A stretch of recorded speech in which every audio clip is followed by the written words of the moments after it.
Thank you so much for joining me on this edition of the Light the W podcast. As always, I'm your host, Mahal. Make sure you leave a like, subscribe, leave a 5-star review, all of that fantastic jazz. If it's your first time joining, make sure you follow on social media at Light the W pod on all of that. Twitter, Instagram, TikTok, we're active on all of those. So, without further ado, let's sound the horn and get into this episode. The pitch from Acevedo. Swung on and line down the left field line for a base hit. Fly ball, gap, right center field. And Double him up at second. Luke is going back to the 1-8 track. Get out the right, running mustard grandma. It is grand salami time.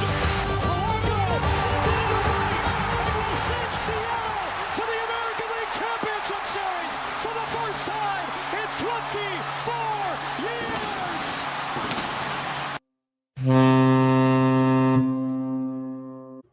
Welcome back to the Light the W pod. Good morning and welcome to episode 125. Recording number 2 here. Technical difficulties on the first one. I'm Mahal, joined by Jeff. How are we doing? I'm so great. I'm at the terrible point in spring training where we have lofty expectations, and it seems like good news isn't even all that good, but the bad news could be bad, and I feel dread all the time. What a fun place to be. I love it. Spring has really just become an awful time in some ways. Hoping for no injuries, watching Brennan Davis crush 3 extra base hits in a game. Yeah. And it doesn't matter because It's you won't be on the February. big league club. No. Guys do good things, it doesn't matter. Guys do bad things, it doesn't matter. The pitchers are working on stuff in games. Their results don't matter. Results don't matter in the spring if you didn't know. So it's just been a weird time trying to figure out what this team is. Just stay healthy, kids. Yeah, I'm ready for the World Baseball Classic to start. I believe that starts a week from today. Yeah, So that different would be teams, fun. but March 3rd, 4th, 5th, all in different locations, which I hadn't realized. I learned a lot about the WBC this week. It's going to be fun. I can't wait to just drape myself in the flag and pretend that everything is okay and cheer for good baseball. Week and a half in between hockey and baseball representing the United States. So having some fun there, even if you don't We want to lost. represent the country. The sport of baseball lost Edwin Diaz for a year, the last World Baseball Classic. So let's see if we can not have one of those. I think that people will learn not to pull a Kendrys Morales and celebrate and jump around. What a pull! Was that in the WBC? No, that was an Angels Oh, game. okay. Walk-off homer, jumps on home plate, and y'all know the Snapped it. rest. Yeah. Yeah. I believe that was like 2011, 12, something like that. I Don't know, embarrass me doesn't like matter. that. But today we're going to be doing an infield preview. Jeff, you're going to be kind of leading the way. We'll do a similar thing that we did with the pitching episode, which if you haven't listened to, go give that a listen. That was a very good episode detailing all the starting pitchers as well as Kate Anderson, Ryan Sloan, Emerson Hancock, and some of the depth pieces. Today we're going to begin with an in memoriam, a rest in Mariners peace to Eugenio Suarez, Jorge Polanco, Ben Williamson, Dylan Moore, who in April, coming off of a 2024 Utility Player Gold Glove, hit 286 with a 903 OPS and 6 home runs before getting DFA'd 2 months later. He was pretty much all strikeouts for about 2 months. Honorable mention to Rowdy Tellez and Donovan Solano. All right, let's begin with our 2026 infield preview with the catcher position.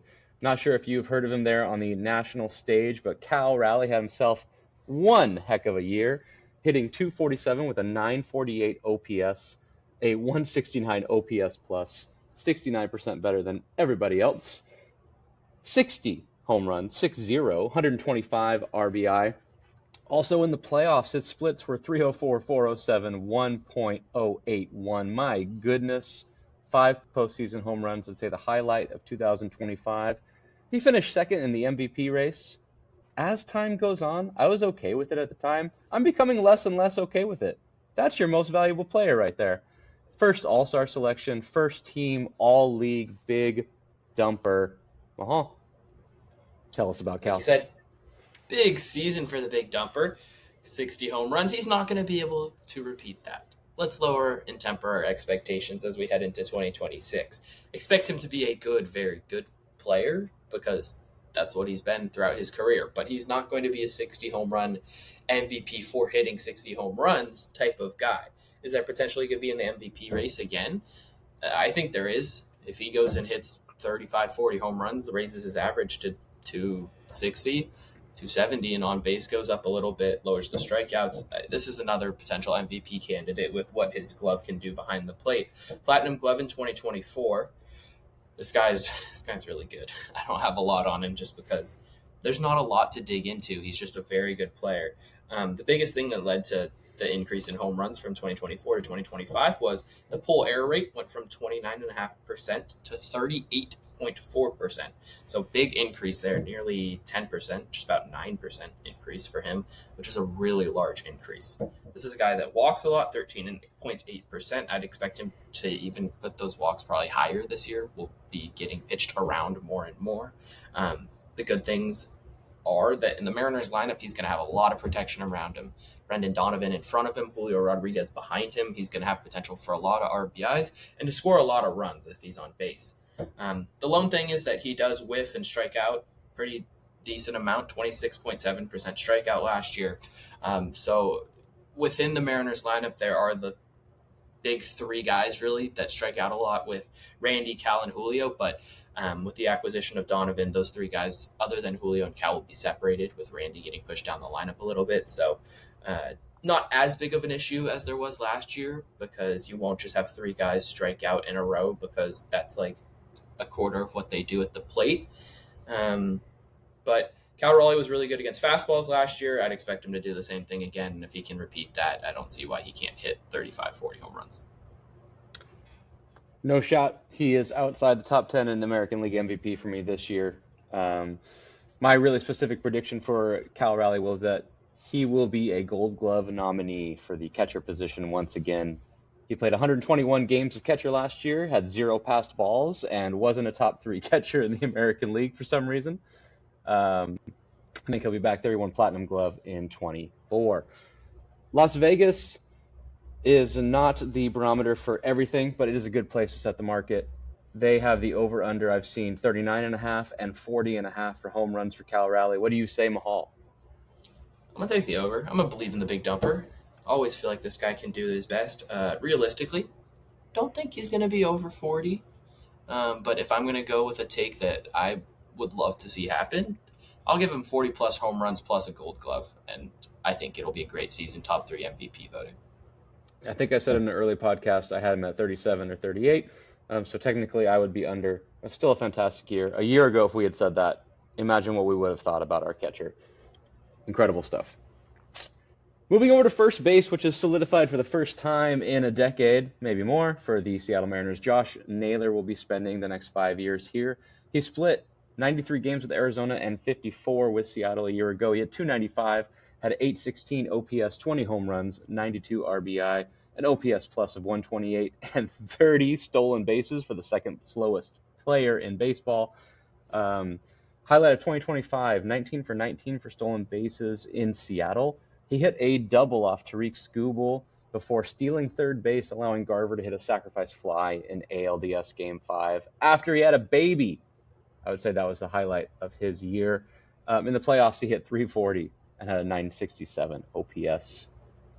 Incredible stuff. Tell us about Josh Naylor, Mahal. Well, Mr. Mariner nickname's already been taken, but this guy is the Mr. Mariner of this era of Mariners baseball. He is everything that it means to be a Mariner. We talked about the stolen bases, 30 stolen bases last year, and he did that with third percentile sprint speed. This is just a really smart baseball player. That's savant. Blue. Blue. It is bright blue. You think those City Connect uniforms? That's the color of the sprint speed barometer for Josh Naylor. My man. Man after my own heart. He is amazing, really. He really is. He won the hearts of every Mariners fan that could ever watch Mariners baseball last year because of the stolen bases, because of the way he plays, because of the leadership qualities that he has. He's a solid defender with 2 outs above average over at first base. First guy that really is just going to lock in the position in a very long time. We thought Ty France might do so. Ty France did not do so. This is Ty France on steroids, being able to do everything Ty France did not do, while doing everything that Ty France did well, in a better way. Josh Naylor is a very good player. Only pitch he struggled against last year was sliders, -2 run value against those, only a 32% hard hit rate, 34% whiff rate against those. But he was very good against four seams, very good against sinkers, similar to Cal Raleigh. This guy that's going to pummel fastballs, and if you give him a mistake over the middle of the plate, he will make you pay. My really specific prediction for Josh Naylor is that he will be caught stealing in 2026. Sorry, Josh. No perfect. I'm going to take the opposite way, Jeff. Okay. 30-plus stolen bases for Josh Naylor this year. I think he's going to be a demon on the base paths. Give me a 20-35 season for Josh Naylor. Yeah, not going to hit for a lot of power, not traditional first base that you think of when you think about the history of baseball and big, great lineups. Not going to hit 35, 40 home runs, but he's still going to be awesome. At second base, I put in Cole Young for the second base position. There is an entire episode of Light the W recently that you can go listen to about Cole Young. But really quickly, he had a 211 batting average, 607 OPS, 4 home runs. His OPS plus was 78. He was a below average bat. The highlight of 2025 has to be that July 31st home run against the Texas Rangers that was pummeled. Did not participate in the playoffs for this team. I actually kind of forgot that he had 0 plate appearance. I don't even remember if he was on the roster. I think Leo Rivas kind of took that spot. Yeah, taxi squad guy in the postseason. But Cole Young at 22 years old will be expected to take the opening day second base position. He's an average glove over there. I talked about him in depth on Tuesday in episode 124 of the show. And I just want to mention 50-game stretch from a 2-hit game on June 7th to a 3-hit game on August 15th. This guy had a 124 WRC plus, hit 281, 369, 399. That's a 768 OPS if you don't want to do quick maths. Just above an 11% walk rate and just below a 16% strikeout rate. He has all the build to be a really good second baseman in the big leagues. It's just about putting it together, lowering his whiff rate. It's what I talked about on the last episode, and hitting fastballs. We talked about hitting fastballs for all these good Mariners infielders thus far. If he can figure out how to hit fastballs, this guy will figure out the big leagues. My really specific prediction for Cole Young is that as the 9-hitter, he hits 261 his batting average, and he will be second on the team in walks. Let's moving over to short with J.P. Crawford. In 2025, had a 265 batting average, OPS of 722, hit 12 home runs. Those were some loud and big home runs. Highlight of 2025, was it the walk-off home run versus Texas August 1st? Was it the grand slam versus Houston on Sunday Night Baseball? Plenty to choose from with JP. In the playoffs, he had a 200 batting average and 561 OPS. Not great, Bob. Odd year JP Crawford. In 2023, 818 OPS. 2025, 722 OPS. Even years? 675 OPS in 2022, 625 in 2024. Can't be having that in 2026. Can we? No, we cannot. This is going to be a crucial point for the Mariners lineup. They need him to be able to, at the very least, maintain his walk percentage, because what he does well is get on base and walk. And if he takes away from that approach, he is going to struggle. The approach really is where J.P. Crawford as a bat begins. 88th percentile in chase rate, 76th in whiff percentage, 66th in strikeout percentage, and 82nd in walk percentage. All above average, all in the red. All positive things from that perspective. Best season of his career was a 136, 4.9 win season in 2023. Can he replicate that? No, that was his career season. Can he replicate? Yeah. Can he replicate last year? I think it's possible, but I am not the biggest J.P. Crawford fan, and I would bet against it. This is a guy that can use the whole field, that does well against four-seam fastballs, especially last year, but really got torched by sinkers. And if you're getting torched by sinkers, the amount of guys that throw sinkers now in the big leagues, that's just going to get thrown against you all the time, all day.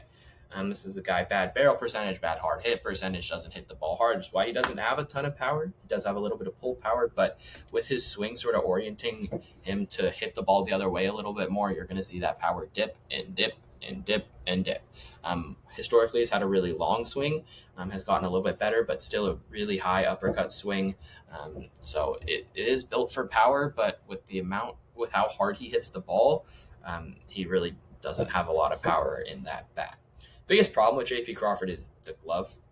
If you want to talk about outs above average, which is range, first percentile last year, -13 outs above average. That was the same as the guy that's been moved to third base, Bo Bichette. Ooh. 2 worst defenders in baseball, Bo Bichette, J.P. Crawford. One of them is no longer a shortstop. My hot take is that the other one will also no longer be a shortstop by season's end. Hard to argue with that. JP suffered a shoulder injury 2 days ago. The team described it as minor. If he's not ready to go on March 26th, who starts at short on opening day? If you have to predict right now, exactly 1 month away, Mahal, who would it be? The same guy that's going to have the job on game 162. Top 10 prospect Cole Emerson. Leo Rivas. Oh, we were going to say that at the same time. Oh, okay. Oh, my fault. Leo Rivas will not be your opening day shortstop. My really specific prediction for JP is that the organization will know the torch is being passed to Colt Emerson by August 10th, and JP is okay with it. Professional. After seeing his playtime reduced significantly in September, he is called upon to pinch hit in ALDS Game 3 and records an RBI single to help us win ALDS Game 3. I also think this is JP's last run with the squad. I wish him well, but I am nervous about that. Yeah, he honestly is the piece of the Mariners lineup that I have the least confidence in, which is crazy, saying we have a 22-year-old there. We have Dom Canzone there. Potentially we have Colt Emerson there. But I'm not the biggest fan of JP, so take what I say a little bit with a grain of salt. But I just don't really see JP Crawford being a super big piece of the Mariners lineup here in his contract season. I am a fan of Mr. Rager, but I do think this is his swan song. Let's move on to, what's this guy's name? Brendan Donovan?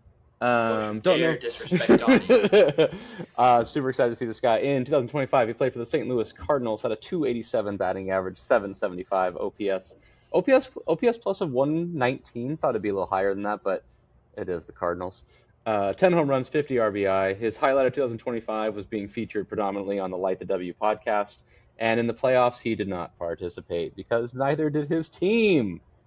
Mahal, do we have to spend time on future Mariners Hall of Famer Brendan Donovan?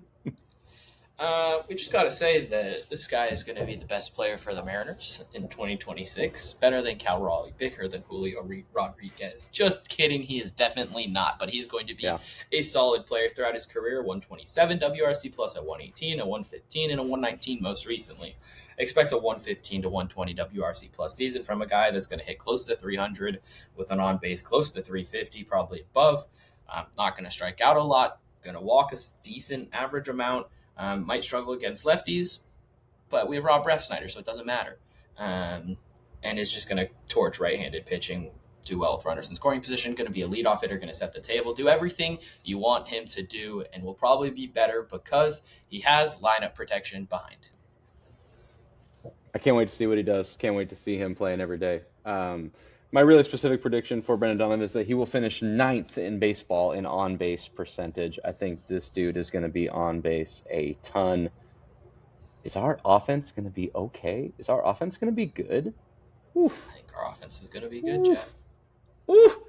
We'll talk more about that in a few weeks when we really preview the Mariners, but it is hard not to be optimistic right now. Next up, we'll go through these a little bit quicker. Some of our platoon infielders like Leo Rivas. In 2025, he had 111 plate appearances, 244 batting average, and a 721 OPS. OPS plus of 113. He played every defensive position except he did not catch, he did not play first base, and he did not play center field. That does mean he did pitch. Highlight of 2025, Leo Rivas, what have you done? Aaron Goldsmith. Or ALDS game-tying RBI. Was that Game 5? Game 5. Yeah, pinch hit. ALDS.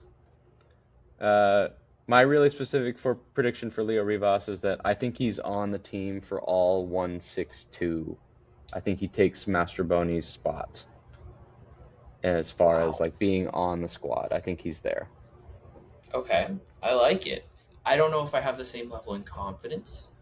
as you do there. I do think he'll probably be on the opening day roster, mostly because if Colt Emerson isn't, I don't know who else would be, and Colt Emerson will only be on the opening day roster if he's going to get play time. So either way, Leo Rivas probably will be on the opening day roster. This, to me, is more of a Dylan Moore type of replacement, a guy that's a utility guy. Maybe Mastroboni as well, both of those guys. He has some clutch genes in him. He does do some good things, can move around the diamond, like you said, and be average to slightly above average at pretty much all of those positions. He's a really fun guy to watch, kind of just one of those guys you always root for. We'll see if he can replicate kind of what he did at the plate. Not sure how much confidence I have in him there, but he will probably be on the team at least at the start of the season and be up and down throughout most of the season if he's not out there for 162. I don't know how much value you and I give it, but I do think that Dan Wilson really likes having a switch hitter off the bench. Just gives that versatility, gives him a little bit more of a comfort blanket than Mastroboni, than a Dylan Moore. He's gone. I can't think of the other name right now. But, yeah, I think Leo Rivas is a part of the squad for sure. Ryan Bliss, 2025, tore his left bicep on April 8th, early. I knew it was April. I didn't know it was that early. Highlight of 2025, he was good enough to make the organization convince themselves that Polanco could play third, which was pretty funny. Did not play in the playoffs, did not play after April 8th. My really specific prediction for Ryan Bliss is enjoy Tacoma. I like Tacoma. I like Tacoma. I like the ballpark. Cheney Stadium, nice little fun. Ballpark there. It is. It's really fun. If people haven't gone, do definitely go. Yeah. Go out there or go up to Everett. Both are really fun experiences. Just 11 games last year for Bliss. I think he'll be under that at the major league level in 2026. I don't say any way around this. I believe our backup catcher is Mitch Garver. I am pleased about that. 2025, WAR could have been renamed 2025 Mitch Garver. He is a replacement level player. I'm happy to have him back. He was good at backing up the catching role. He knows the staff. He hit 9 home runs. He had a 209 batting average. His OPS plus was 86. Like, he's fine. I feel better about him than the other two. He had a 905 OPS in the playoffs without a home run, which is kind of cool. But that was on 9 plate appearances. So he's back. Here he comes. He had a 107 WRC plus against lefties last year, so slightly above average. okay. That's mostly if assuming he makes the team and Andrew Kisner somehow or doesn't make the team, which I really hope he doesn't. I'm not an Andrew Kisner fan.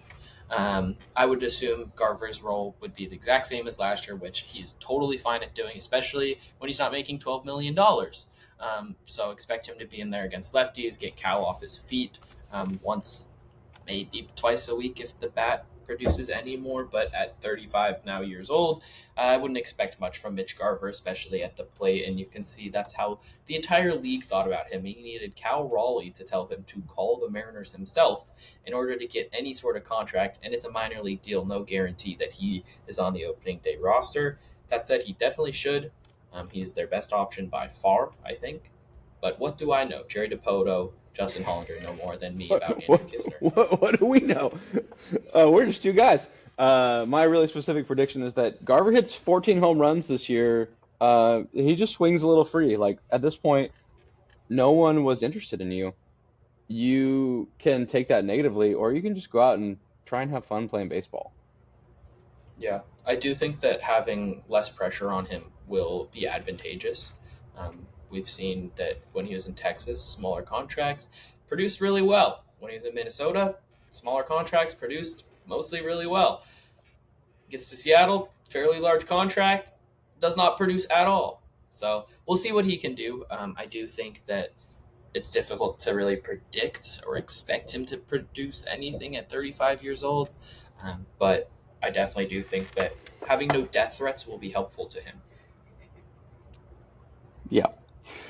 I do believe that Luke Raley will be our first base backup player, but I am including him in our outfield preview next week. I have some trivia for you. Mahal, are you ready? I'm ready to go. Cal Raleigh hit 60 home runs a year ago. He hit 60 home runs in 16 different cities. Can you name all 16 of them? All right, let's go. Seattle. Let's go. Done. Houston. Yep. Texas. Sacramento. Texas is not a city. Okay. Dallas. Okay. Arlington. Okay. Sacramento. He did not hit a single home Okay. run in Sacramento, which is incredible. And That one is of the main incredible reasons. to not do that. Yep. No minor league ballpark for him. Did he hit one in Tampa? He did hit one in a minor league ballpark. Tampa Bay. Thank you, Cal. Fenway. Boston. Nope. Did not hit one in his favorite place to hit home runs. Okay. Yankee Stadium. Go to the New- Bronx. 2 in New York, 1 against the Mets, 1 against the Yankees. Okay. Perfect. Anaheim. 4 in Sure LA. he hit one there. Let's see. Did he hit one in Minnesota? He hit 1 in Minnesota. Perfect. Minneapolis, St. Paul area. Mi- Same difference. Detroit. He hit 2 in Detroit and some in the playoffs there. Perfect. Toronto. Definitely yes. hit some in Toronto. Yep. Let's see. Baltimore. He did not hit any in Baltimore. That is surprising. Yeah. How many are we Well, at? we were 1 in 5. You have 1, 2, 3, 4, 5, 6, 7. You are 9 down, 7 to go. You got a ways to go. I do got And a ways to go. You're not getting one of them. I'm so excited. Really? Okay. Yeah. I'm stumping the Schwab here. Ooh, Cleveland. that's an old reference. Nothing in Cleveland. But a different Ohio City, he hit 3, which is hilarious. That's fair. Cincinnati. Yeah, Cincinnati, he hit 3. Let's see. Chicago. He hit 5 in Chicago, 1 against the White Sox, and 4 against the Cubbies. Poor Cubs. That series was so weird. The The- wind in that series was funky. They said it was like 90 degrees, but it felt like 110 because the wind was Yeah. just killing dudes. Very weird series out there. Arizona. Nope, we got smacked in Arizona. We did. Atlanta. Yep, 2 in Atlanta, plus the home run derby. Okay. That should have been an easier one. Trying to think of NL cities here. Think of our rivals. San Diego. Yeah, there you go. Vetter Cup. Better Cup. The You have Vetter 3. Cup. You have 3 left. I'm feeling good. I don't know if you're gonna get him. Ooh, 3 left. Okay. Let's see. Philly. Nada. Man, we got smoked in Philly too. Yeah. That was right when I was moving into college. Don't remember that series. Philly, Milwaukee, and it just made me feel bad. I was like, ooh, this is a low point in 2025. Yeah. San Francisco. Yep, hit 1 in San Francisco early. We got swept there as well. City. Kansas City, he hit 2. And the All right, last so we're one, missing 1. you're not getting it. I'm winning this one. What are you looking at? You can't find it. Someone at home is screaming into their podcast, into their headphones, because they know it. I have no idea. You're What gonna do be you so got? you're gonna be so mad. What do you got? Wilmington in Oh the my little God. league throwback. I knew it. I got you. Oh my god, that was never happening. I knew it. Oh, that makes me so happy. I forgot we even played in that. I don't I think think- I watched that game. Another bold prediction. I think he's going to hit a home run in Sacramento's joke of a ballpark this year. I think that's a safe bet. Maybe game 1 down in Sacramento. Yeah. I think he'll hit like 6 in Anaheim this year too. Anaheim, man. I want to see some Cal Raleigh dingers. Yeah. There's starting to be like podcasts about previewing the season. I'm just getting so hyped. And there's just one thing that I'm having trouble maintaining my composure about. And it's just these, if anyone says anything positive about Houston, I get fired up. I get fired up. they're talking about this Japanese pitcher like he's gonna be a secret ace and like he's gonna save them. I'm like, bro, this is all they've got. They can't make any trades. Their guys are getting old. Jordan, they're like, he's gonna come back, he's gonna be a stud. I'm like, play 90 games. Do it. Yeah, and I think an underrated part is Altuve, if you don't remember, was really bad to start last year. And we'll do a full preview, but he was like really bad to start last year. And he's getting up there in age. I would not be surprised if this is the year he just plummets off the cliff. Is he in the WBC for Venezuela? I'm not 100% sure. He might have been one of those guys with insurance issues. I think he had the insurance. Yeah. Okay. I know Correa was one of those. I ran into our mutual friend, Vanderbilt commit Eli Hurst, this week. Thought I would tell you that on the show. Thought you'd like that. I was holding and eating an ice cream sandwich as an adult man when Eli looked at me and he said, ice cream in the middle of the day, huh? And I said, not all of us are going to the show, my friend. It might have been I would consider that a life low light for me. Oh, Eli Hurst got you. Mm-hmm. I might have to have Eli come back on the pod. Get him before he's too big for us. Yeah. I know. I got him once already. We got to get him again. Maybe he'll do a Mariners prediction show with us. See what we can do there. Yeah. Love me some Eli Hurst. All right. Well, that is all from us here at the Light the W podcast of episode 125. I will be back Tuesday. Jeff will be back next Thursday. We're doing outfield preview next week. Should be fun to talk about Julio Rodriguez, Randy Arozarena, Dom Canzone, and co. We'll see what happens with that episode. We'll see if the Mariners do anything fun this weekend. If there's anything to talk about, sounds like Cade Anderson will be starting Saturday in Peoria, which would mean I think Ryan Sloan on Sunday. So maybe we'll talk about them. Maybe I'll talk about them on Tuesday. Haven't really gotten into depth about those two. Unfortunately, I will not be at the Saturday game. I will be in Surprise, Arizona, watching the Dodgers take on the Texas Rangers. What an awful day for me. The Corey Seager Bowl. Complex, though. Yeah, it is the Corey Seager Bowl. Yeah, anytime you have a chance to watch Cade Anderson, you got to go watch the Dodgers play. Yeah, I might have to just dip on him and go to Peoria. But I will be at the game Friday night. Luis Castillo on the mound. Yay. So, should be fun. World Baseball Classic starts next week. Opening day in a month. We are on the way to Mariners baseball once again. Jeff, any last words? Go Mariners. Go Mariners. Go Donnie Barrels. Thank you for listening. Till next time, go M's and peace.